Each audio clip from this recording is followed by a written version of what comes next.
Bien, pues vamos a empezar ya la sesión y quiero, en primer lugar, daros la bienvenida a todos los asistentes, tanto a los que sois socios de la Sociedad Española de Retórica, como a quienes no lo sois. Tenemos un público heterogéneo, como suele ocurrir, y eso yo creo que debe ser destacado porque las cuestiones vinculadas a la retórica son, como se dice ahora, de carácter horizontal o estructural, afectan a muchas áreas de conocimiento, a muchas ramas de conocimiento y son interesantes para todas las personas que se dedican al estudio, a la investigación o a la práctica de diferentes disciplinas. Hoy nos corresponde dedicar esta sesión dentro y poner fin a este primer ciclo de conferencias dentro de las actividades de la sociedad.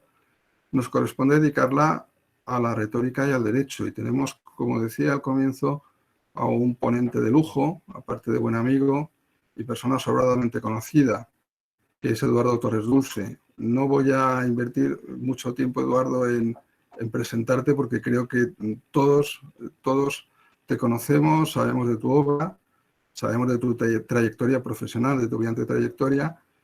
Hay muchas personas que te conocen sobre todo como crítico de cine, experto de cine, comunicador, escritor, pensador, porque tienes una trayectoria muy amplia, casi como de un hombre del Renacimiento, ¿no? con muchas derivadas, todas ellas interesantes, pero puede que muchos de los asistentes no te conozcan, o a lo mejor sí, pero puede que muchos no sepan que tú eres, antes que otra cosa, y para muchos como yo, que soy jurista, pues es una faceta muy destacada de tu trayectoria. Tú eres un gran jurista y eres un fiscal, eres un miembro de la carrera fiscal, actualmente en situación administrativa de excedencia, porque te dedicas al ejercicio de la abogacía en un gran despacho de abogados, uno de los grandes despachos de abogados de Madrid. Pero tú has sido, entre otras cosas, fiscal ante la Fiscalía del Tribunal Constitucional, donde tuvimos ahí ocasión de conocernos, y has sido fiscal general del Estado, es decir, has estado en la cúspide de la carrera fiscal durante un tiempo, hace no mucho, lo cual pues, es un dato sumamente significativo en el currículum profesional de cualquier jurista, y más de un jurista que pertenece a la propia carrera fiscal. Eres muy querido y respetado por tus propios compañeros, lo cual es mucho decir también en los tiempos que corren.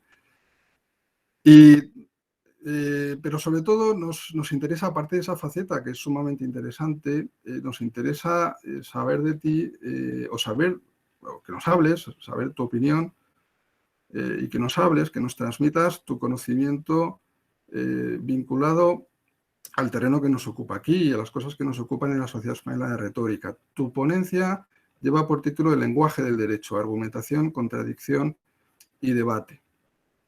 Muchos de los que nos estéis escuchando no sois juristas, ya lo he dicho antes, pero muchos de los que hablamos y pues no somos tampoco expertos retóricos en el sentido estricto del término. No nos dedicamos al estudio, al ejercicio como actividad principal de la retórica. La retórica, como otras ramas del saber, tiene esa particularidad de que puede ser objeto de estudio o que puede ser también una herramienta de trabajo. Y yo creo que Eduardo Torres Dulce, sobre todo, nos va a aportar, aparte de sus conocimientos retóricos que los tiene, nos va a aportar su conocimiento aplicado al mundo del derecho. Estamos a 24 de junio, festividad de San Juan. Hace apenas un par de años fue en la propia Facultad de Derecho de la Universidad Complutense donde se constituyó la Sociedad Española de Retórica. Y fue un dato anecdótico en aquel momento porque porque circunstancialmente se constituyó allí, pero la verdad es que la retórica es una rama del saber directamente vinculada a lo jurídico y a lo judicial. De hecho, salvo que me corrijan los expertos presentes, creo que las primeras manifestaciones de la retórica en la Grecia clásica eran manifestaciones vinculadas a lo judicial. Aquellas primeras discusiones que se producían con los problemas aquellos que había en la Grecia clásica, cuando fueron expropiados aquellos terrenos en Siracusa, y los propietarios luego, una vez terminada aquella época, aquella etapa de dictadura, reclamaban la propiedad de los terrenos y acudieron a expertos que les ayudaran a convencer a quienes les tenían que devolver los terrenos. Desde entonces hasta el momento ha llovido mucho, pero es verdad que, aunque la retórica tiene otras manifestaciones, en el terreno, por supuesto, de la literatura, en el terreno de la política, en el terreno del periodismo, pero nunca ha estado desvinculada como arte dedicado a obtener la convicción del contrario, a convencer desde el buen uso del lenguaje, de convencer a otros para aplicado al mundo del derecho. Dentro de esa batalla incruenta que se establece entre las partes de un proceso que pretenden obtener la convicción y obtener la adhesión del juez, que es al final quien tiene que tomar la decisión. No voy a hacer un resumen porque no soy el conferenciante, yo soy el moderador y eso me obliga a ser moderado en el uso de la palabra, pero simplemente quería poner de relieve ese dato, la gran vinculación que hay entre el mundo de la retórica y el mundo del derecho. Y es una vinculación que además se ha reactivado a partir de la segunda mitad del siglo pasado, a partir de los trabajos de algunos filósofos y filósofos del derecho, y pongo solo el nombre de Perelman, que es conocido de todos, pero solo para destacar que es algo que no ha desaparecido y que está ahí y que tiene un sumo interés. No nos va a hablar Eduardo Torres Dulce de Perelman, sino que nos va a hablar nos va a hacer una reflexión, entiendo yo, una reflexión personal de cómo percibe él el uso del lenguaje en el mundo del derecho, cuál es la importancia que tiene el uso del lenguaje en el mundo del derecho. El lenguaje jurídico tan debatido, tan discutido, hay comisiones ministeriales que promueven su simplificación. En fin, hay muchísimos temas de debate vinculados al uso del lenguaje en el campo jurídico. Tenemos un presidente de la Real Academia Española que es catedrático de Derecho. En fin, no quiero abusar, insisto, del uso de la palabra en este primer momento. Simplemente quería presentarte, Eduardo, darte el uso de la palabra. Puedes usar libremente del tiempo y te escuchamos con toda atención. Gracias por estar ahí. Tienes que activar tu micrófono, eso sí te lo digo.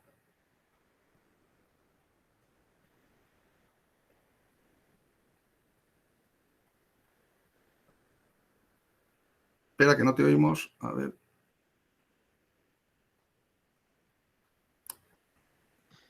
Bueno, pues buenas tardes a todos. Como había iniciado, mis disculpas por estos inconvenientes tecnológicos que tenemos casi siempre que se produce. Antes fallaba el micrófono, pues ahora falla las habilidades tecnológicas en este sentido. Bueno, pues en primer lugar, yo no sé si darle las gracias o no a mi querido amigo el profesor Jesús María González, con quien compartí tareas, como ha dicho, en el Tribunal Constitucional, porque a través de mi hijo Álvaro, que está trabajando la tesis doctoral con el profesor González, pues me propuso intervenir ante ustedes esta tarde. Y la verdad es que uno es muy, muy audaz en el sentido de decir que sí a los amigos en este sentido, pero yo ya les advierto, ya se lo ha dicho también el profesor Jesús María González, que yo no soy un experto en retórica, ni mucho menos, y mi presentación y mi charla de esta tarde pues va orientado básicamente a una serie de reflexiones conectadas con mi experiencia práctica y con las reflexiones que he hecho pues, a lo largo de más de 40 años de participar en el mundo del derecho. Lo primero que me gustaría hacer reflexionar y transmitir a ustedes es que además de unos conocimientos de retórica en términos generales, se ha citado al profesor Perelman y a tantos otros que a lo largo de la historia han tenido estas reflexiones en torno a la retórica, yo quisiera decir que una buena parte de lo que significa la retórica tiene acogida constitucional.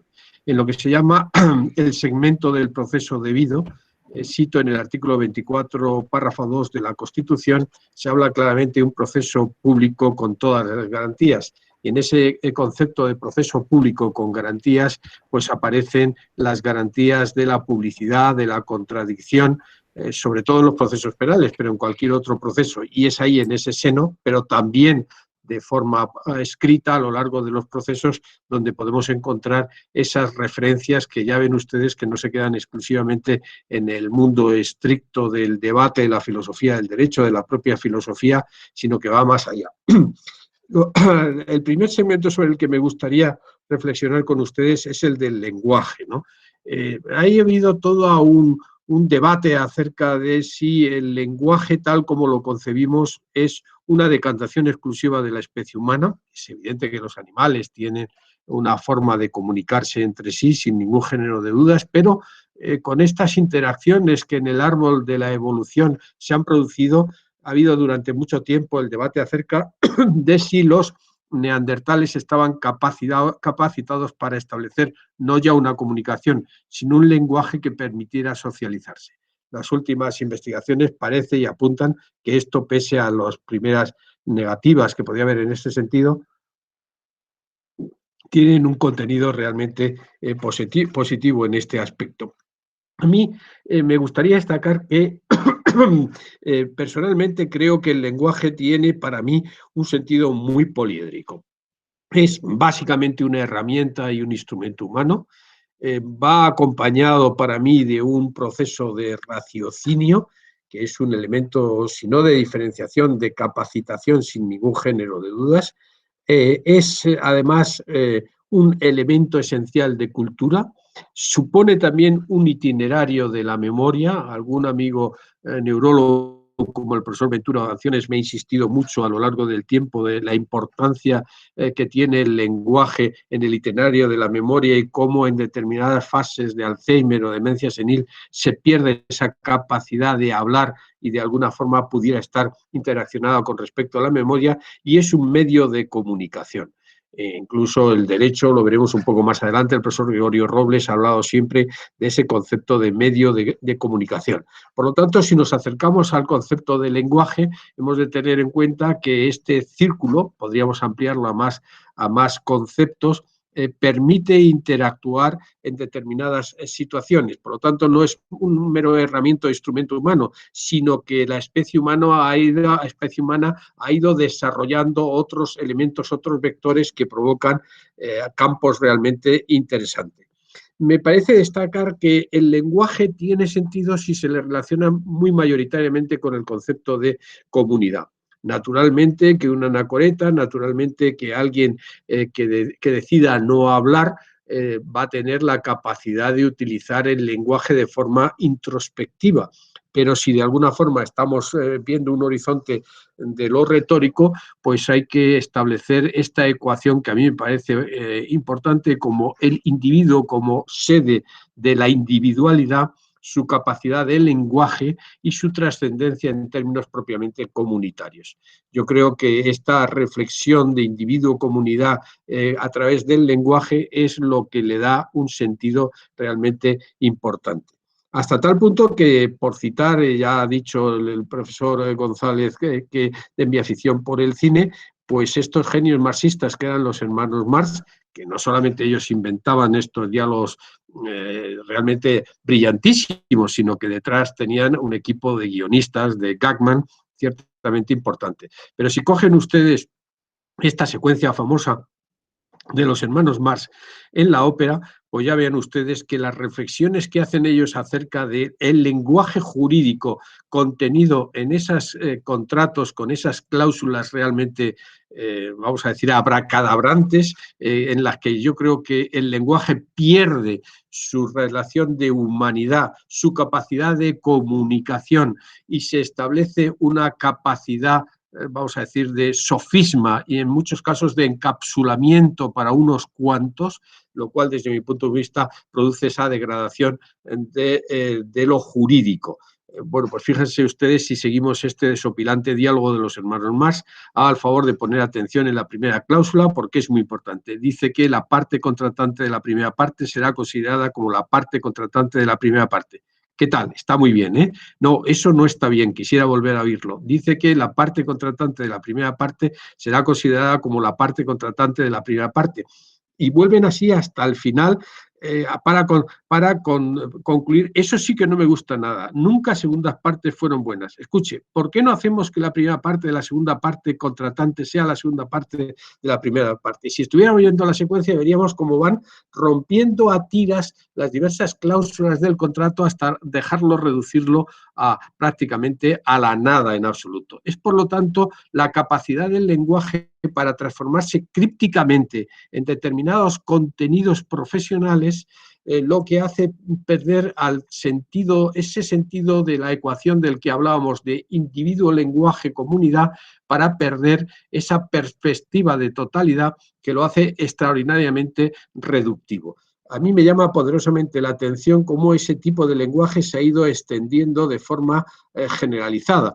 No ya es que si uno ha estudiado inglés o francés en un determinado momento y deja de leer o de ver películas o incluso, por supuesto, de viajar y vuelve al cabo a países de habla inglesa o de francés, se encuentra con que hay muchas expresiones que se le escapan. Es la viveza del lenguaje, no ya el slang sin ningún género de dudas, pero yo cuando leo, por ejemplo, algunos documentos, soy creyente, documentos eclesiales, es que no entiendo absolutamente nada. A veces me llevan algunas revistas por artículos de interés y me parece realmente que intentan ser transmisores, pero con una degradación del lenguaje ciertamente importante.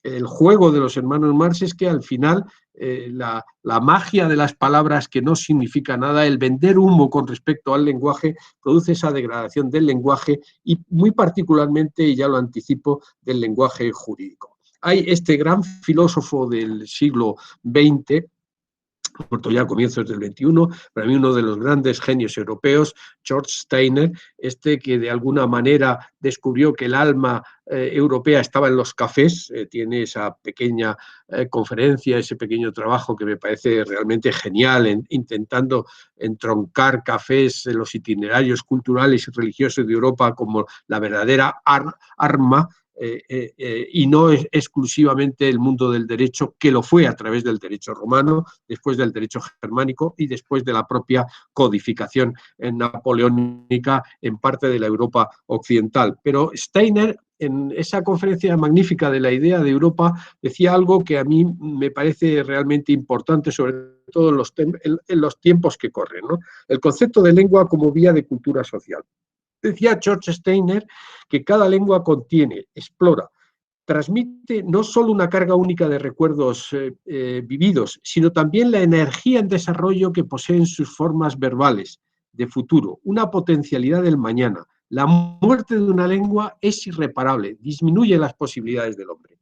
Y nosotros que tenemos conflictos lingüísticos en buena parte de nuestro país, esta reflexión de Steiner nos debe de llegar hondamente. Esa reflexión de que el lenguaje tiene carga única de recuerdos vividos, una energía de desarrollo, de futuro, abrir las puertas del mañana, y que matar una lengua, y se le puede matar no solamente prohibiéndola, sino también reduciéndola en el vocabulario, cosa que está sucediendo a través de ahora, de ahí la importancia de la educación, nos vincula extraordinariamente con esa degradación de la significación del lenguaje para la hora de expresarnos nosotros mismos, comunicarnos con los demás y crear además un mundo absolutamente propio. Si Steiner fue realmente importante, yo siento verdadera devoción por Walter Benjamin, ese gran filósofo, que probablemente el gran filósofo omnicomprensivo de todas las formas de conocimiento que había en el siglo XX, fue el primero que se acercó de una forma, vamos a decir, sistemática a lo audiovisual y tiene obras realmente fantásticas. Bueno, pues Benjamin, en un trabajo, en un ensayo, pequeño ensayo que tienen ustedes disponibles en un libro de la editorial Taurus y que les recomiendo vivamente, yo lo descubrí en el libro La infancia recuperada del gran Fernando Savater, ese ensayo que se llama el narrador hace una serie de reflexiones acerca de la narración, que para mí es el gran instrumento en que el lenguaje adquiere su plenitud. Y ahora mismo que hemos sustituido en el lenguaje narración por relato, me parece que ya es significativo, ¿no? Porque es mucho más hermoso, mucho más omnicomprensivo, mucho más bello desde el punto de vista de la ética y de la estética el concepto de narración que el concepto de relato, aunque puedan significar de alguna forma lo mismo. Lo que pasa es que ahora, de alguna forma, el concepto de relato se está instrumentalizando. Es que hay que darle un relato a los indultos, es que hay que darle un relato a la eutanasia, es que hay que darle un relato a cualquier otra, a la pandemia, al coronavirus. No, eso no es un relato, eso no es una narración, eso es una justificación propagandística. De ahí que esa degradación del lenguaje llegue incluso a conceptos tan hermosos, tan esenciales para mí, tan afines a lo que es el núcleo de desarrollo humano sofisticado del lenguaje, que es la narración. Bueno, pues en ese ensayo Benjamin nos decía cómo es la misma experiencia que nos dice que el arte de la narración está tocando a su fin. Es cada vez más raro encontrar a alguien capaz de narrar algo con probidad. Con creciente frecuencia se asiste al embarazo extendiéndose por la tertulia cuando se deja oír el deseo de escuchar una historia. Diríase que una facultad que nos pareciera inalienable, la más segura entre las seguras, nos está siendo retirada, la facultad de intercambiar experiencias. Fíjese que esto que escribía Benjamin en el interregno de dos guerras que devastaron el concepto de Europa y el concepto de cultura occidental, que nos enfangaron en la crisis de los valores y de los derechos humanos, esta reflexión es ahora de estricta actualidad. Estamos perdiendo algo que antes nos parecía inalienable, poder contar historias, poder relacionarnos entre nosotros y no simplemente construir un relato de pensamiento único. Y es que narración tiene siempre un significado ético y épico, porque como dice aquí en ese ensayo Walter Benjamin, el arte de narrar se aproxima a su fin, porque el aspecto épico de la verdad, es decir, la sabiduría, se está extinguiendo. Pero este es un proceso que viene muy de atrás, es decir, cómo nos estamos deslizando las generaciones desde el siglo avanzado, el siglo XIX, XX y ahora mismo XXI, de una forma ciertamente creciente a este aspecto épico de la verdad, ¿no? Este enmascarar la verdad. Estamos utilizando el lenguaje para mentir, estamos utilizando el lenguaje para confundir, estamos utilizando el lenguaje para reducir, y todo eso produce unos efectos devastadores en la socialización anexa al lenguaje, pero también en nuestras propias relaciones. Narración, memoria, recuerdos, muerte. Sigue hablando maravillosamente Benjamin. La memoria es la facultad épica que está por encima de todas las otras. Únicamente gracias a una extensa memoria, por un lado, la épica puede apropiarse del curso de las cosas y, por el otro, con la desaparición de estas, reconciliarse con la violencia de la muerte, de una extraordinaria belleza, de una extraordinaria profundidad, no ya filosófica, sino de experiencia humana, de reflexión sobre lo que significa el lenguaje y la cultura. Este párrafo que implica facultad de epicidad, memoria, la épica para apropiarse del curso de las cosas y de alguna forma reconciliarte con la idea de la muerte, en los que para los que no quieran o no crean en la trascendencia, acaba realmente la vida. ¿Qué es la Ilíada y la Odisea? El paradigma de las narraciones más perfectas, sino recordar un tiempo pasado, mitológico, legendario, pero que los que escuchaban a Homero lo encontraban ciertamente próximo y de alguna forma creían y vivían esa epicidad, como el cantar del mío Cid, en sus propias relaciones. El lenguaje es fascinación. Y si cogemos 100 años de soledad, ese comienzo legendario, pues fíjense ustedes, la utilización del lenguaje por parte de ese mago del lenguaje que era Gabriel García Márquez. Muchos años después, frente al pelotón de fusilamiento, el coronel Aureliano Buendía había de recordar aquella tarde remota en que su padre lo llevó a conocer el hielo.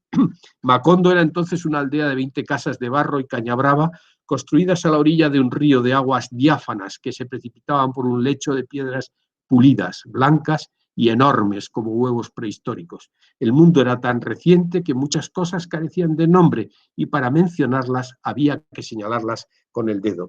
Yo creo que este comienzo legendario de 100 años de soledad, que es imposible que ya dejes de leer 100 años de soledad hasta que cierras el libro y deseas volver otra vez a frecuentar al coronel Aureliano Buendía y sus peripecias en la Colombia mítica de Gabriel García Márquez, tiene todos. Fíjense ustedes que es el recuerdo, la memoria de la que hablaba Walter Benjamin, cuando está al borde de la aniquilación, del fusilamiento, y recuerda su infancia, recuerda cómo era Macondo, cómo era un paraíso, cómo era fundamentalmente, y esto era esa parte final, esas 3 líneas, las que más siempre me han llamado la atención. El mundo era tan reciente que muchas cosas carecían de nombre y para mencionarlas había que señalarlas con el dedo. Un lenguaje que ya no puede utilizar las palabras sencillamente porque no existen. La creación de la realidad a través del lenguaje. Y otro genio, Charles Dickens, y otro comienzo en el que probablemente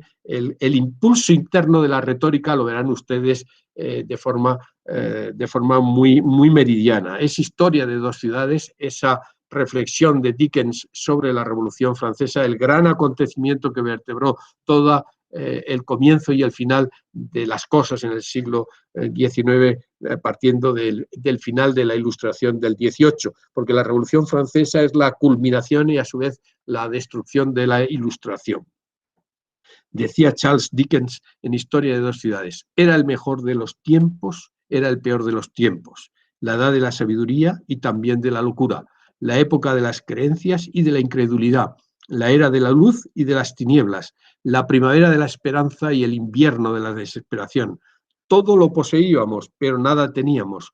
Íbamos directamente al cielo y nos perdíamos en sentido opuesto. En una palabra, aquella época era tan parecida a la actual que nuestras más notables autoridades insisten en que tanto en lo que se refiere tanto al bien como al mal, solo es aceptable la comparación en grado superlativo. Fíjense ustedes de nuevo la magia del lenguaje, la capacidad de evocación que tiene. Pero este no es un texto introspectivo de memoria como era el de Gabo en 100 años de soledad. Es la apertura del escenario filosófico de lo que va a suceder en esa historia de 2 ciudades. El mejor y el peor de los tiempos, la sabiduría y la locura, la luz y las tinieblas, esa capacidad retórica de ir construyendo un discurso que te abruma, que te llena directamente, que te deja realmente golpeado, que es otra de las maravillas del lenguaje. Y el derecho, ¿cómo nos acercamos al derecho? Pues el derecho tiene, desde mi punto de vista, esta triple perspectiva. El derecho como norma, algo que está ahí o codificado o de alguna forma a través de tradiciones y costumbres, como de alguna forma, aunque hay también acts, hay leyes en el mundo anglosajón, pero también el derecho como un hecho social. El derecho es producto del contrato social del que hablaba Jean-Jacques Rousseau y antes de Rousseau, Locke, Hobbes, etc. El acuerdo por el que vivimos conjuntamente y deferimos derechos y deberes a algún elemento de arbitraje. Y finalmente, como decía y hace unos momentos el profesor Gregorio Robles, el derecho como lenguaje y como medio de comunicación. El derecho es todo esto, lo es a la vez. A veces puede inclinarse más a una norma, pero es indiscutible que una norma tiene un hecho social. Básicamente y fundamentalmente, si nos permiten un testamento vital y nos permiten suicidarnos o permiten una situación de eutanasia, estamos alterando la realidad social, ¿no? Pero el derecho, para poder expresarse, utiliza el lenguaje. De ahí esa triple perspectiva. Y hay una ecuación de ida y vuelta siempre, que es la realidad social, la norma y la interpretación de la norma. El Código Civil en el artículo 5 nos dice a los juristas que interpretemos siempre las normas conforme con la realidad social, lo que nos permite, siempre dentro del estricto principio de legalidad, que tampoco se respeta últimamente, permitirnos una interpretación de tal forma que la norma no sean las viejas tablas de la ley escritas por Dios en el monte Sinaí en piedra, de tal forma que de alguna forma cuando Moisés baja del monte Sinaí se encuentra con que las normas que tiene que aplicar están en una sociedad, en una comunidad, la hebraica, que está completamente desvanecida porque ha vuelto a la idolización. Y las leyes. Y las leyes, pues básicamente nos permiten ser libres. Cuando las leyes no cumplen la ecuación de la libertad, pongámonos en estado de prevengan, que se decía en mis tiempos del servicio militar. Y Cicerón, este gran filósofo de la retórica, del lenguaje, de la argumentación, lo dice con mucha claridad. Somos esclavos de las leyes para poder ser libres. Y esto es así. Y es así por el contrato social, por el hecho social que está detrás de la realidad de las leyes. Este es para mí uno de los grandes juristas, el jurista positivista por excelencia, Oliver Wendell Holmes. Básicamente y fundamentalmente, cuando le planteaban a Oliver Wendell Holmes qué era el derecho, dice lo que decían los jueces. Es el concepto de positivismo. Lo malo fundamentalmente es que estas ideas brillantes, magníficas, que han construido generaciones de juristas de Oliver Wendell Holmes, diciendo que es el lenguaje de aplicación de los jueces de la norma lo que constituye el derecho, y que el conflicto de derechos y deberes, otra decantación del contrato social, debe decidirlo siempre el libre mercado de las ideas. Holmes siempre decía, no puedo prohibir prácticamente nada, debo de permitir que las ideas luchen socialmente y que sobrevivan aquellas que tienen un libre mercado para hacer la convivencia social más agradable. El problema del positivismo lo vimos en los campos de Auschwitz, porque sencillamente el régimen nazi era un régimen inicialmente legítimo, democrático, un régimen como tantos otros, como pasó durante el régimen franquista aquí, un régimen de normas, con sus ventajas y sus inconvenientes, un régimen de seguridad jurídica, y lo pongo entre comillas, pero la reflexión de los límites del positivismo con la vieja historia del derecho natural, de los padres Suárez y Victoria, de la escuela de Salamanca, que tanto se olvida lo que es el derecho de gentes, pues está ahí principio. En el derecho, el valor de las palabras es importantísimo. Y traigo aquí hoy que es San Juan Bautista y no es San Juan Evangelista, traigo este maravilloso paisaje de retrato del Greco, de San Juan Evangelista, sencillamente para que destacar cómo al principio de su evangelio dice que al principio era el verbo, ¿no? Y el verbo estaba en todas las cosas, ¿no? Este concepto teológico, por supuesto, sin ningún género de dudas, pero que yo traigo básicamente sobre la base de que el derecho está hecho de palabras, de verbos, de conceptos hechos y que se expresa a través del lenguaje. Ya, y vuelvo a insistir otra vez que las palabras y los hechos son muy importantes. Los juristas anglosajones dan enorme importancia precisamente por la construcción, vamos a decir, desestructurada de lo que podríamos decir el concepto normativo legislativo a través de la idea del common law con respecto a los hechos. Es muy difícil que hables con un jurista anglosajón y no te hable claramente de una sentencia conectada con el hecho que ha originado esa sentencia, o por qué surge la norma en relación con una exigencia social, y cómo construyen la argumentación a través de esas dos conexiones hechos-norma. Desgraciadamente nosotros no operamos así. A nosotros con mucha frecuencia, podemos citar a Cervantes, en la Grande Polvareda perdimos a don Beltrane, y los juristas continentales de derecho continental, y sobre todo los juristas más continentales, que son los franceses y los españoles y los italianos, bueno, portugueses también, sin ningún género de dudas, con frecuencia olvidamos los hechos y nos centramos sobre todo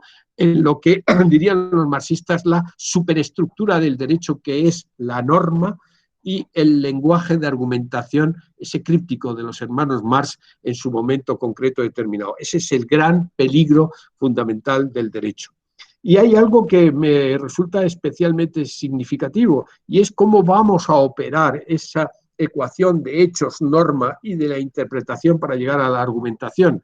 Bueno, yo soy un admirador impenitente de Sherlock Holmes, que es un retrato ideal de Sherlock Holmes hecho por el ilustrador de las aventuras de Sherlock Holmes, que era Sidney Paget, que se inspiró, por cierto, en su hermano Walter Paget.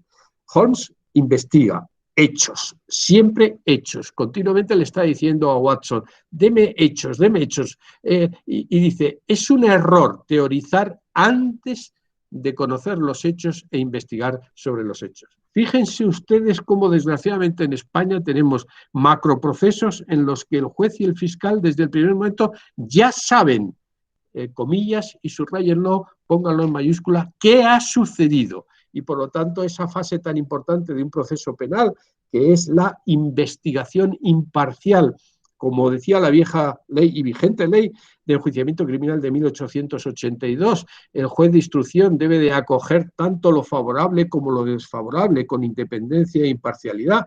El fiscal debe ser imparcial, conforme con el artículo 124.2 de la Constitución. Se rompe ese criterio. Holmes investiga hechos, induce, más que deduce en muchos casos, y resuelve razonadamente. Les he cogido dos aspectos para, bueno, ahí está, básicamente un trabajo inglés y un trabajo español sobre el método utilizado por Sherlock Holmes, pero ya lo ven ustedes ahí, ¿no? Observación, recolección de evidencias, análisis de evidencias, hipótesis, deducción y solución del caso. Valdría este método Holmes para la concepción de lo que es el derecho procesal, es decir, el sometimiento de un caso al juez por las partes, y el juez debe de escuchar a todo el mundo, debe observar, debe recoger las evidencias, tiene que analizar las evidencias, en casos con policía científica o con los peritos. Por supuesto, las partes plantean hipótesis, deducen de todo ello y someten mediante una argumentación de alegaciones al juez la decisión o al tribunal que debe de resolver el caso, básicamente. Básicamente, esto lo he querido traer aquí para que vean ustedes que cómo la literatura, el lenguaje, está prácticamente pues, muy conectados. Y fíjense ustedes qué capacidad de retórica, pero también de llamar la atención Arthur Conan Doyle, lo que se llama un Sherlockismus, que se produce en el caso de Estrella de Plata, o está investigando el robo de un caballo famoso y lo descubre Holmes, y con siempre el estulto inspector de Scotland Yard para resaltar la capacidad de esa gran máquina de pensar positivista, pero luego también muy humana, que es Sherlock Holmes. El inspector Gregory de Scotland Yard, cuando ya se va a ir después de hacer todo ese proceso de investigación sobre el campo, Holmes le pregunta: ¿existe algún otro detalle acerca del cual desearía usted llamar mi atención? Y Holmes responde: sí, acerca del incidente curioso del perro aquella noche. Y Gregory dice: el perro no intervino para nada. Ese es precisamente el incidente curioso, dijo como comentario Sherlock Holmes. Obviamente la diferencia es que si van a robar un caballo, hay un perro realmente peligroso, cuidado con el perro, y el perro no interviene para nada, hay que empezar a deducir que quien se ha acercado por allí tiene alguna relación con el caballo y con el lugar en el que se ha producido el hecho. Esta forma de presentar ese Sherlockismus es realmente importante. Y yo no podía dejar menos en esta presentación de hablar a alguien al que admiro, al que estoy leyendo últimamente bastante para una serie de trabajos profesionales, que es Cicerón, ese gran orador, jurista, filósofo y político. La catilinaria, la primera catilinaria es realmente brutal a la hora de expresar retóricamente una acusación. Es un fiscal que además es un hombre de Estado, que intente desenmascarar a Catilina. Hay toda una literatura acerca de que Catilina no era el perverso que presenta Cicerón, ¿no? Pero seguir los interrogantes que de forma abrumadora presenta Cicerón es de una parte de la belleza del latín inicial, es absolutamente tremenda, ¿no? ¿Hasta cuándo has de abusar de nuestra paciencia, Catilina? ¿Cuándo nos veremos libres de tus sediciosos intentos? ¿A qué extremos se arrojará tu desenfrenada audacia? No te arredran ni la nocturna guardia del Palatino, ni la vigilancia en la ciudad, ni la alarma del pueblo, ni el acuerdo de todos los hombres honrados, ni este protegidísimo lugar donde el Senado se reúne, ni las miradas y semblantes de todos los senadores. ¿No comprendes que tus designios están descubiertos?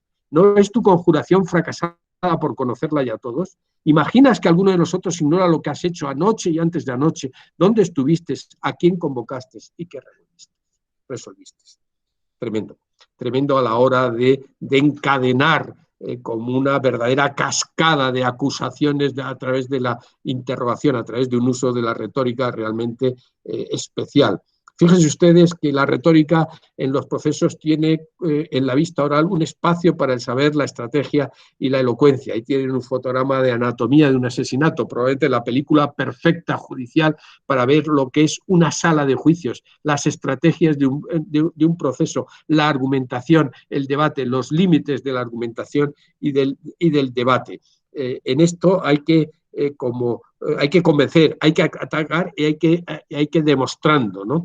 Pero fíjense en este parágrafo 12 de la Catilinaria primera, pero ya atacas a toda la República, ya pides la muerte para todos los ciudadanos y la ruina y devastación para los templos de los dioses inmortales, para las casas de la ciudad, para Italia entera, por lo cual, aunque no me atrevo a ejecutar lo que es privativo de mi cargo y autoriza la práctica de nuestros mayores, tomaré una determinación menos severa y más útil al bien común.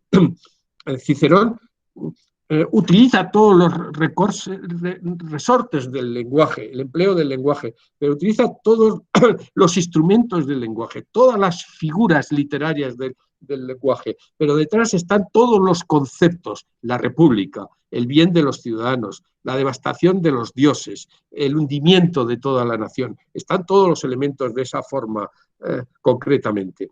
El profesor Recasens-Sitch es uno de los primeros que en España reflexionó en esta materia, tiene un trabajo formidable, distingue entre el debate, dice él, en que se argumenta por las dos o más partes que intervienen en él, de la razón argumentativa que arranca del problema práctico. Y es que en muchas ocasiones mezclamos, y sobre todo mezclamos los juristas, pero también en el lenguaje normal y corriente, lo que es un debate en el que cada parte se argumenta, de la razón argumentativa que arranca del hecho, del problema práctico. Y conviene no olvidar esta perspectiva, porque el itinerario de la argumentación, en derecho, pero en cualquier otra forma de debate, es, insisto, hecho, norma, interpretación, argumentación, debate y, por supuesto, luego ya la resolución. Pero cuanto más seamos racionalistas, más cartesianos a la hora de aproximar mentalmente, construir este itinerario, más estaremos cercanos a lograr que el lenguaje en el debate llegue a este supuesto concreto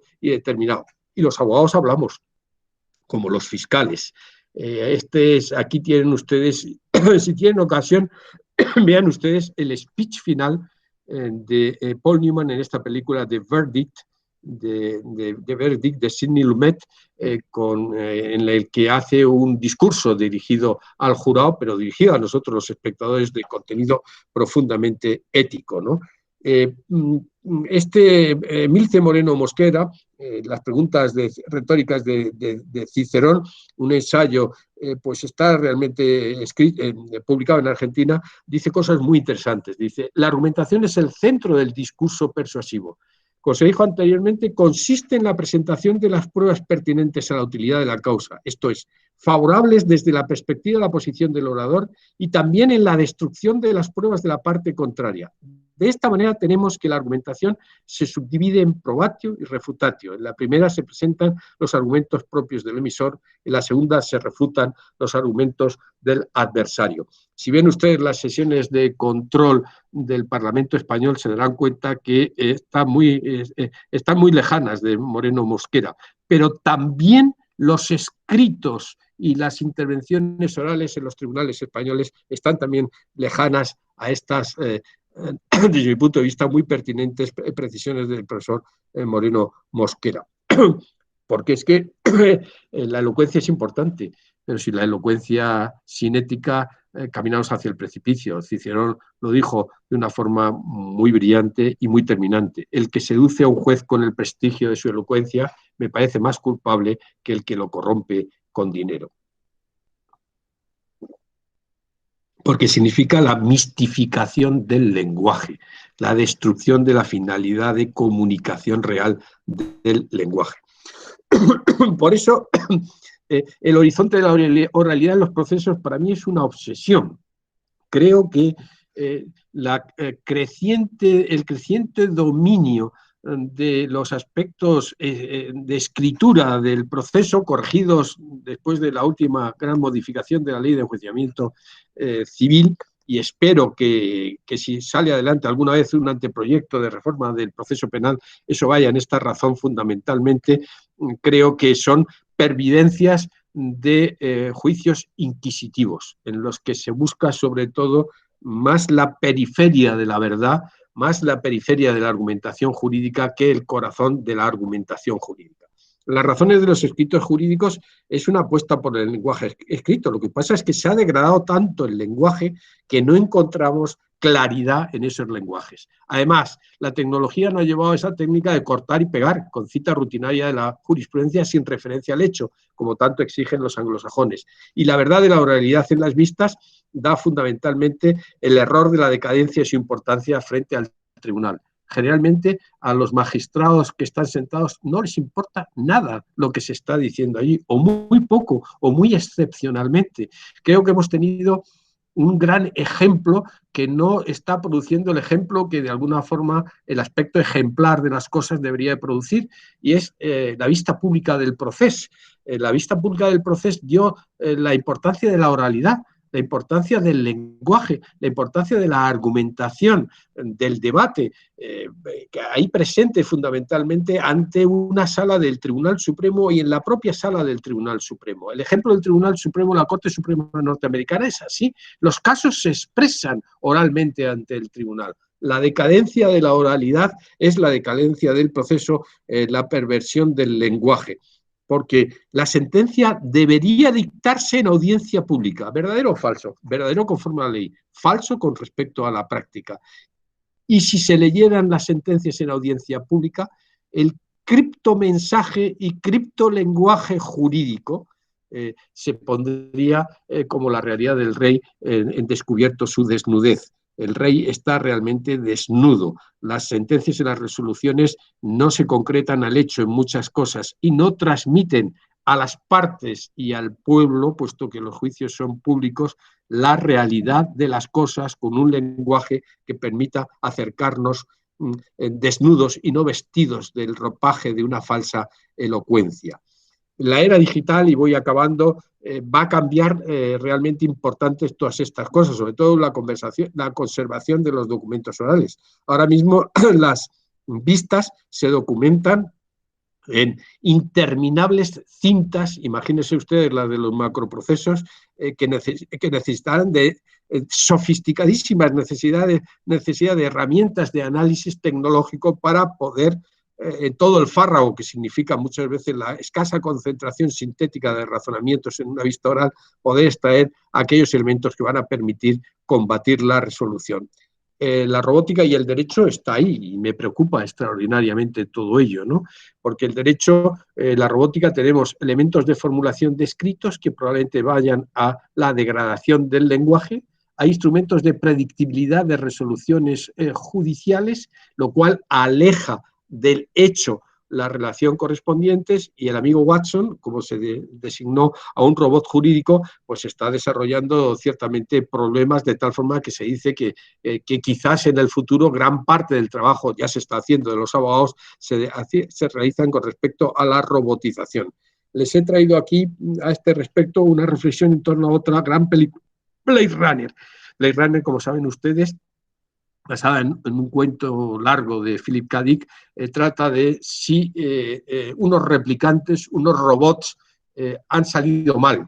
Y saben ustedes, han salido mal por esto que les digo aquí. Diseñados para imitar a los humanos en todo menos sus emociones, el robot jurídico, pero había una posibilidad de que desarrollaran emociones propias, odio, amor, miedo, enojo, envidia. Así que tomaron precauciones. ¿Cuáles? Les dieron 4 años de vida.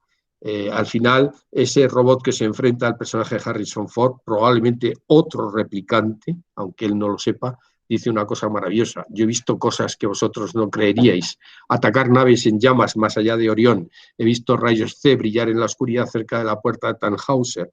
Todos esos momentos se perderán en el tiempo como lágrimas en la lluvia. Es hora de morir. Hay quien dice que fue el propio actor Rutger Hauer el que improvisó este maravilloso diálogo de un robot que antes de morir recuerda, que antes de morir tiene emociones, que antes de morir quiere dejar un legado de lo que ha visto, esa referencia a la narración, a la epicidad de la narración de la que hablábamos al principio con respecto a Walter Benjamin. y en otra magnífica película que les recomiendo, El joven Winslow, basada en una obra de teatro de Terence Rattigan, dirigida por David Mamet, con un guión de David Mamet. Al final, la chica Winslow le agradece a Sir Robert Morton lo que ha hecho por ellos y le dice: Sir Robert, esta mañana en el tribunal se ha hecho justicia. Y Sir Robert Morton, un jurista fino del common law, dice: no, señorita Winslow, no. Hacer justicia es fácil, hacer lo justo es difícil. Y esta reflexión del personaje de Sir Robert Morton me permite ir ya prácticamente al final. El lenguaje significa adobar a la justicia de medio de comunicación, de individualización, de creación, de narración. Pero lo más importante no es hacer justicia, no interrogarse sobre lo demás, sino hacer lo justo, lo que corresponde a cada hecho.